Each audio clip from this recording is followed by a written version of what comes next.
Симона, подготвени сте? Добро утро!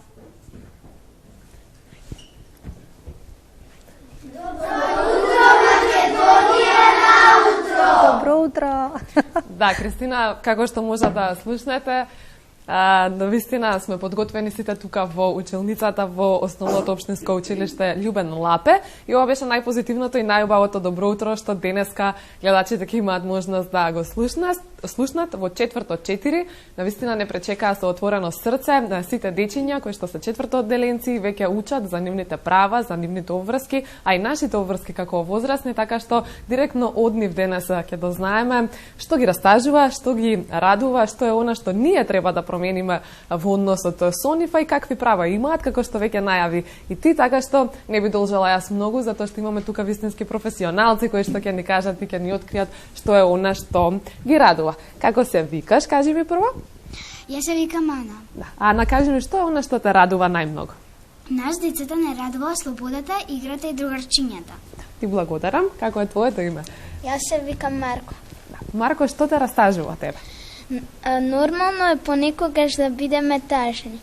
Например, јас сум тажен кога другар или член од семејството е болен. Кога врне и не можам да излезам надвор. Јас сум тажен кога ќе го слушнам зборот војна. Јас сум тажен и кога ќе видам дечиња на улица без храна и дом. Ти благодарам на вистина и тоа се некои работи кои што можеби ние возрастните треба да ги променуваме, а кога сме кај возрастните ќе ни кажеш ти како треба ние да се однесуваме спрема вас. Што е она што ви пречи можеби некогаш од возрастните? Вие би можеле да ни посветите повеќе внимание. Се согласувам со тоа, затоа што навистина на секој му е потребно внимание, особено на дечиња како вас кои што се соочуваат со некои нови ситуации во животот, а сега следните ученици ќе ни откријат какви права имаат. Какво право имаш? Секое дете има право на живот. Секое дете има право на образование. Секое дете има право на топол дом. Секое дете има право на игра. Секое дете има право на здравје. Секое дете има право на чиста околина. Секое дете има право на собствено мислење. Секое дете е најважно.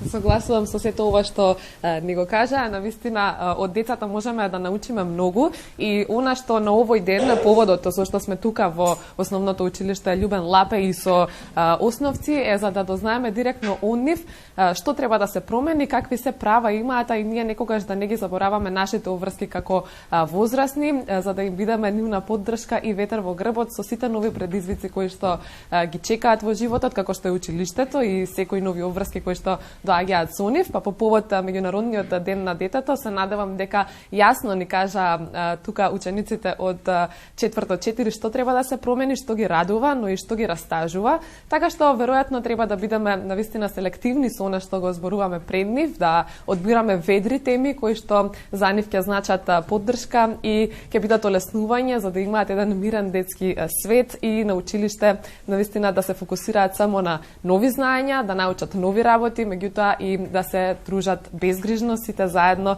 без да им пречиме ние со некои информации кои што воопшто не ги засегаат, а и да посветиме внимание повеќе и подобро да ги слушаме нивните потреби. Тоа ќе биде како еден заклучок од денешниот разговор. Мене ми беше чест што утрово сум тука, затоа што се наполнив со позитивна енергија, бидејќи поискрено нешто од децата скоро и да нема.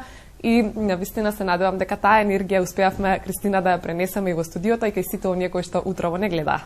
Уште ако успееш да ги убедиш да ни мафнат и да не поздрават, ние ќе бидеме комплетно задоволни. Да. Ете ги рачињата. Команда веќе да. сака да мафтат. Благодарам, Симона. Благодарам четврто 4 најубави и најпаметни. Дека можеби и следно треба да дојдеме тука. Апсолутно се согласувам, Симона, благодарам за линковското вклучување, благодарам четврто 4 убави, паметни, подготвени да зборуваат гласно за правата на децата. Тие кажаа што имат, останатото е наша задача. Каква е реакцијата, господин Змијанац, по сликата од Основното училиште Љубен Лапе? Децата погодија многу содржински права кои децата, останатите, не сите деца ги уживаат. Право на топол дом, право на образование Има многу деца кои се исклучени од основното училиште и средно. Многу дечиња не се вклучени во градинка како воспитно образовни институции, каде што првите години ќе стекнат одредени животни вештини, исто така загатна за загадувањето и правото на живот, значи загадувањето во Македонија е енормно високо, посебно во зимскиот период, и државата е обврзна сите овие пораки што ги упатија децата да ги испочитуваат и содржински, како што кажав на почетокот, не декларативно. И овој ден не само да се искористи околу свртување на внимание кон децата, туку сите 365 дена треба напорно да работат и владата, и собранието, и институциите, за да не се случува децата кажуваат кои права се загрозени.